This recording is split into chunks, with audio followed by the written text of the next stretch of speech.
ከተራ ወታደር እስከ ታዋቂና ልዩ የቡርኪና ፋሶ መሪነት የታጨው አነጋጋሪው ፕሬዝዳንት ኢብራሂም ትራኦሬ ለአንድ ትልቅ ሀገራዊ ስብሰባ ከባልደረቦቹ ጋር ሆኖ እየተጓዘ ሳለ አንዲት አዛውንት ሴት መንገዱን ዘግተው ሲቆሙ ጠባቂዎቹ ክፉኛ ጮኸውባቸው መንገድ እንዲለቁ ጠየቋቸው። አሮጊቷ እናት ግን ከቦታው ሊለቁ ፈቃደኛ ባለመሆናቸው ፕሬዝዳንቱ ራሱ ወርዶ ምን እንደሚፈልጉ ሲጠይቃቸው በሕልሜ ከባድ እሳት መኪኖችን ሲያቃጥልና ሰዎች ሲጮሁ አንተ መሃል ላይ ሆነህ አይቻለሁ። እናም አሁን ከሄድክ አትመለስም፣ እባክህ ትንሽ ጠብቅ ሲሉ ከልባቸው አጠንክረው ነገሩት። እሱም ነገሩን አስቦበት የወሰደው እርምጃና ቀጥሎ የተፈጠረው ነገር ከሀገሬው ሰው አልፎ ዓለምን ያነጋገረ አስደናቂ ክስተትን አሳይቶ አልፏል። ቻናላችንን ሰብስክራይብ በማድረግ የደውሏን ምልክት በመጫን በየቀኑ የምንለቃቸውን አዝናኝና አስገራሚ ቪዲዮዎችን መመልከት ትችላላችሁ። ወደ ዛሬ ቪዲዮ አለፉ። ፀሐይ በቡርኪና ፋሶ ምድር ላይ በቀስታ እየወጣች ሳለ በማለዳ ለትልቅ ሀገራዊ ኃላፊነት ለተሰናዳ ጉዞ ረጅም ሰልፍ የሰሩ ጥቁር የባለስልጣን ተሽከርካሪዎች በሃይዌይ መንገዱ ላይ በፍጥነት ሲበሩ ከነሱ ውስጥ አንዱ መኪና የፕሬዝዳንቱ ሲሆን በውስጡ ካፕቴን ኢብራሂም ትራኦሬ ባህላዊ ልብሳቸውን ለብሰው አንዳንድ አስፈላጊ ፋይሎችን እያነበቡ ነበር የሚጓዙት። ትንሽ ቆይተው ቀናሉና ለረዳቱ በ2 ሰዓታት ውስጥ ከተማው ላይ መድረስ አለብን፣ ይህ ስብሰባ ለሀገራችን የወደፊት ዕጣ ፈንታ ወሳኝ ነው ሲሉት እሺ ክቡርነቶ፣ ረዳቱ በእርጋታ መለሰ። ቀጥሎም ሾፌሩ መኪናውን ይበልጥ እያፈጠነው ሲሄድ መንገዱ ክፍት ስለነበር ሁሉም ነገር በጥሩ ሁኔታና በሰላም እየተሳለጠ ሲሆን ጠባቂዎቹም በተጠንቀቅ ተቀምጠው አይኖቻቸው ወደፊት ያለውን መንገድ በአንክሮና በንቃት ይመለከት ነበር። ከ30 ደቂቃ ጉዞ በኋላ ግን በድንገት አንድ ትልቅ ሴትዮ ከቁጥቋጦው ውስጥ ወጡና በመንገዱ መሃል ላይ በርቀት በድፍረት ቆሙ። ቆይ ይህ ምንድን ነው ሲል ከጠባቂዎቹ አንዱ ሲጮህ አሽከርካሪው ፍሬኑን በኃይል ሲይዘው ጎማዎቹ ሲጢጥ እያሉ መኪናው ከሴትዮዋ ጥቂት ሜትሮች ርቀት ላይ ሲቆም ሁሉም ዘለው ወጥተው የተወሰኑ ጠባቂዎች ግራ በመጋባት ወደፊት ሮጠው ሄዱና ሲያዩ ጊዜ የ80 ዓመት ዕድሜ የሚገመቱ ያደፉ ልብሶችና አሮጌ ጫማ የለበሱ ግራጫ ፀጉር ያላቸው አዛውንት ሴት ስለታም አይናቸውን አፍጥጠው መሃል ላይ ተገትረዋል። አንደኛው ጥበቃ ከመንገዱ ውጪ፣ ይህ የፕሬዝዳንቱ ተሽከርካሪ ነው፣ ሕይወትሽን አትፈልጊውም ሲል ቢያንቧርቅባቸውም አሮጊቷ ሴት ግን ዝም ብለውት ቆሙና በረጋ መንፈስ በአስቸኳይ ፕሬዝዳንቱን ማግኘት አለብኝ አሉት። ጠባቂዎቹ እርስ በርሳቸው ግራ ተጋብተው ተያዩና አንደኛው መረር አድርጎ አንቺ አሮጊት ተንቀሳቀሽ ባክሽ ጊዜ የለንም ሲላቸው ጭንቅላታቸውን እየነቀነቁ በዚህ መንገድ ማለፍ የለባችሁም እባካችሁ ስሙኝ ብለው ሲናገሩ ፕሬዝዳንቱ ራሳቸው ነገሩን ለማየት ከመኪናው ወርደው ወደ ቦታው ሲሄዱ ረዳቶችም ተከተሏቸው። እዚህ ምን እየተካሄደ ነው ሲልም ድምፁን ወፈር አድርጎ ጠየቀ። አዛውንቷ ሴት ወደሱ እየጠቆሙ ክቡርነትህ የምፈልገው አንተን ነው ሲሉ ፕሬዝዳንት ትራኦሬ አይኑን ከፍቶ እኔን ሲል ጠየቃቸው። አዎ ይህንን ጉዞ መቀጠል የለብህም ቢያንስ እዚህ ለ2 ሰዓታት ጠብቅ ሲሉት ሁሉም በሳቅ ፈነዱና አንዱ የሀገሪቱን ፕሬዝዳንት እንዲህ ስለተናገርሽ 2 ሰዓት እንዲጠብቁ ትፈልጊያለሽ እንዴ? ምን አይነት ቀልድ ነው ሲል አንድ ጠባቂ ያሾፈባቸው። አሮጊቷ ሴት ግን ቆፍጠን ብለው እንደቆሙ ደግመው እባክህ ለ2 ሰዓታት ጠብቅ፣ አሁን ይህንን መንገድ ካለፍክ በሰላም የምትፈልግበት አትደርስም ሲሉ ፕሬዝዳንቱ ፊታቸውን አጨፈገጉና እናቴ እኔ አረጋውያንን አከብራለሁ፣ ግን ይህ ጉዞዬ በጣም አስፈላጊ ነው። ለዓመታት ስጠብቀው ነበር የቆየሁት። ይህ ስብሰባ ለመዝናኛ አይደለም፣ ለሀገራችን መሻሻል ወሳኝ ጉዳይ ነው፣ ማቆም አልችልም ሲላቸው ሴትየዋ ወደ አይኖቹ ተመለከቱና ቀስ ብለው ፍየል በቀን ውስጥ በከንቱ አይሮጥም፣ ጨዋታ ወይም ቀልድ አልያዝኩም፣ በዚህ መንገድ ላይ አደጋ አለ፣ መሄድ የለብህም ሲሉት ፕሬዝዳንት ትራኦሬ በቁጣ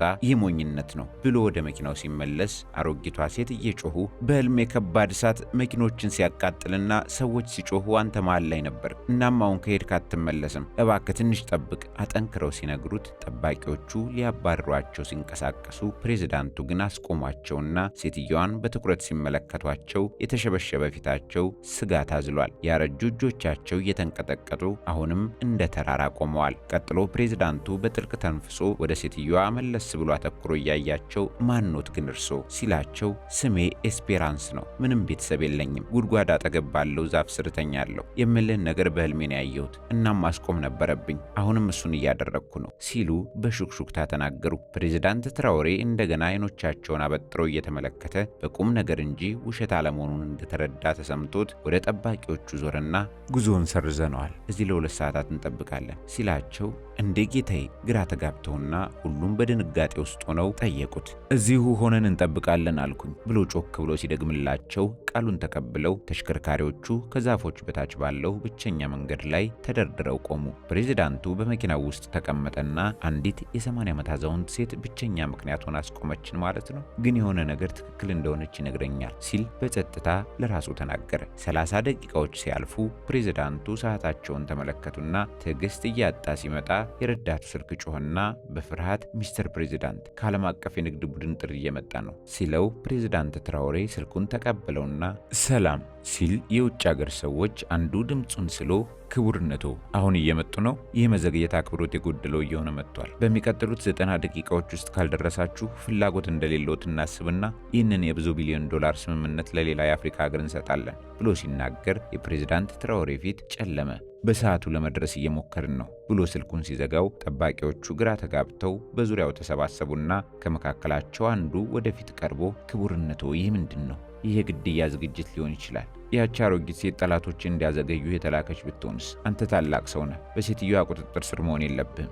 ሌላ አንድ መጥፎ ነገር ከመከሰቱ በፊት አሁን ከዚህ ቦታ እንውጣ አለው። ፕሬዝዳንቱ ዝም ብሎ ጥቂት አሰበና ንዴት ውስጥ ገብቶ ከመኪናው ወረደና በመንገድ ዳር ባለ ድንጋይ ላይ በጸጥታ ተቀምጣ ወደ ነበረችው አዛውንት ሴት ሄዶ ይሰሙኛል፣ አሁኑኑ መሄድ እፈልጋለሁ አላቸው ኮስተር ብሎ። ወይዘሮ ኤስፔራንስ በዝግታ ቆሙና አሁንም ተረጋጋ፣ እባክህ ጠብቅ ሲሉት አይ እኔን የማስቆም መብት የሉትም። ማን እንደሆኑ ነው የሚያስቡት? መጀመሪያ ላይ ስላዳመጥኩትም ራሴን ወቅሳለሁ። እኔ የስልጣንና የጥበብ ሰው ነኝ፣ ግን እንዴት በህልም የምመራ ሞኝ ሆንኩ? የፕሬዝዳንት ትራኦሬ ንግግር ወደ መራራ ድምፅ ተቀየረ። ወይዘሮ ኤስፔራንስ በንግግሩ ምንም ሳይናወጡ በቀጥታ ወደ አይኖቹ እየተመለከቱ በጥልቀት ተነፈሱና ሁሉንም ሰው የሚያቀዘቅዝ ነገር ተናገሩ።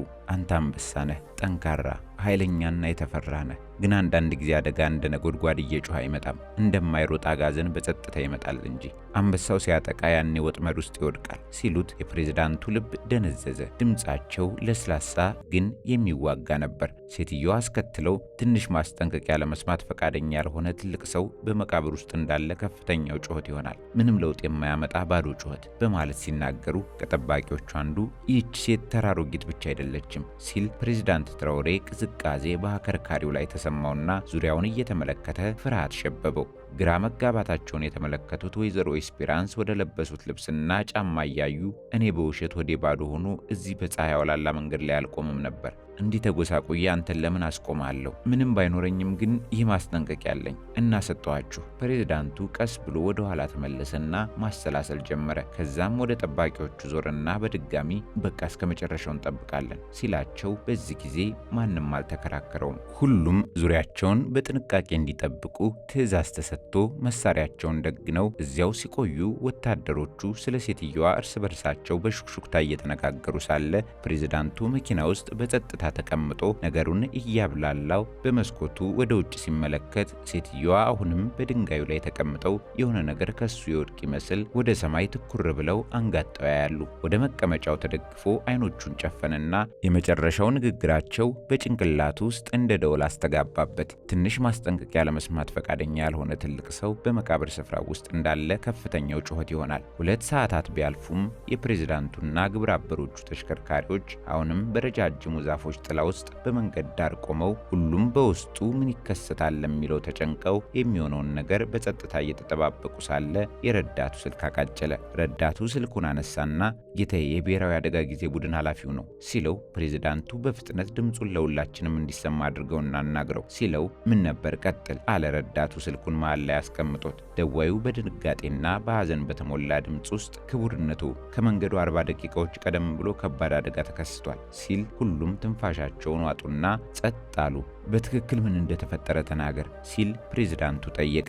ጌታዬ ነዳጅ የጫነ ቦቲ መኪና በሃይዌይ ላይ እንዳለ ፈነዳና እሳት ወዲያውኑ ከኋላና ከፊት ለፊቱ የነበሩ ከ40 በላይ ተሽከርካሪዎችን አጋያቸው። አውቶቡሶች፣ መኪኖች፣ ብስክሌቶች ሁሉም በሳት ተቃጥለዋል። ይህም ከ1 ሰዓት በፊት ነው የተከሰተው ልክ እዚያ በምትደርሱበት ሰዓት ላይ ሲል ሁሉም በከፍተኛ ድንጋጤ ተነፈሱ። የአደጋ ጊዜ ቡድኑ ቀጠለ። ጌታዬ ምንም አልተረፈም፣ አንድም ሰው እንኳን። ሁሉም ተሳፋሪዎች፣ አሽከርካሪዎችና አላፊያቸውን ሁሉ አጥተዋል። ተከስተዋል ሲል ሁሉም እንባቸውን መቆጣጠር አልቻሉም። ረዳቱ ስልኩን ጥሎ ወለሉ ላይ ተቀመጠ። ፕሬዝዳንት ትራኦሬ ቀስ ብሎ ከተሽከርካሪው ወጣና በፍርሃት ተሸብቦ ክፉኛ እያዘነ ፊቱን እንደገረጣ ወደ ወይዘሮ ኤስፔራንስ ተመለከተ። አሁንም በተመሳሳይ ሁኔታ ድንጋይ ላይ ተቀምጠው ተክዘዋል። እግሮቹን እየጎተተ ቀስ ብሎ ወደ እሳቸው ሲሄድ ጠባቂዎቹ በጸጥታ ከኋላው ተከተሉት። በአንድ ጉልበቱ ከፊታቸው ተንበርክኮ እየተመለከታቸው በሹክሹክታ ሕይወቴን አዳኑት ሲል ሴትየዋ አፍጥጠው እየተመለከቱት እኔ ሳልሆን የተሰጠኝ ህልም ነው ሲሉት ራሱን እየነቀነቀ ቢሆንም ችላ ማለት ይችሉ ነበር። ግን ወጥተው ሕይወቶን አደጋ ላይ ጥለው በሚበሩ መኪኖች ፊት ቆመው እውነቱን ተናገሩ ሲላቸው እኔ በጣም ፈርቼ ነበር። ባልናገር ኖሮ ምን እንደሚፈጠር ሳስበው የበለጠ ፈርቼ ነበር ሲሉ ሁሉም በሐዘን የታዩአቸው።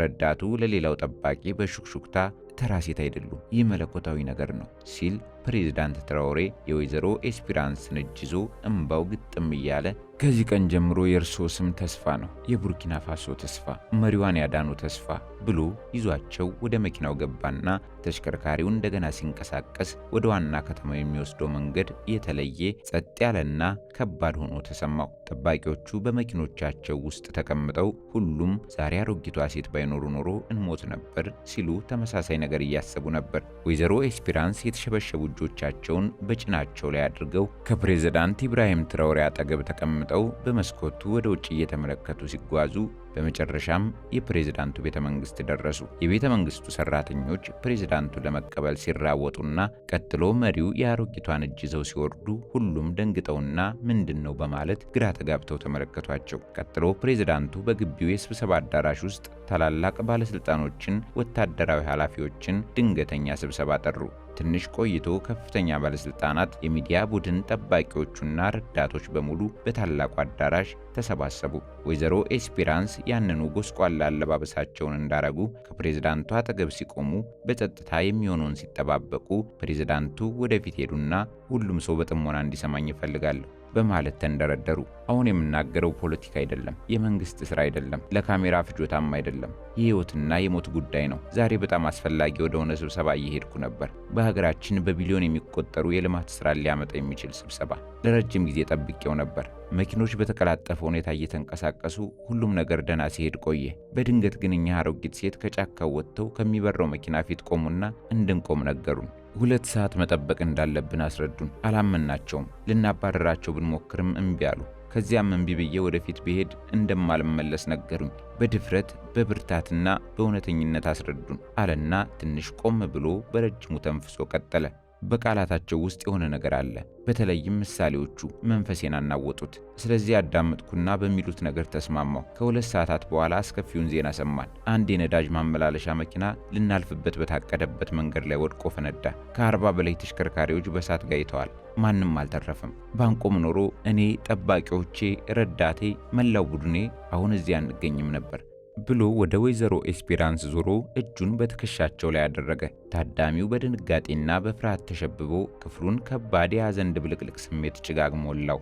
እምባ በአንዳንድ ሰራተኞችና ወታደራዊ አዛዦች ጉንጭ ላይ ፈሰሰ። በክፍል ውስጥ የነበሩት ጠንካራ ሰዎች እንኳን ሳይቀሩ በሐዘን ስሜት ሲናጡ ፕሬዝዳንቱ እምባ የቋጠሩ አይኖቹን አበሰና እንደገና እኚህ እናት ሁላችንንም አዳኑን። የአንድ አገር ፕሬዝዳንት አዳነች። ጫማ፣ ምግብ፣ ቤተሰብ እንኳን ሳይኖራቸው ይህንን አደረጉ።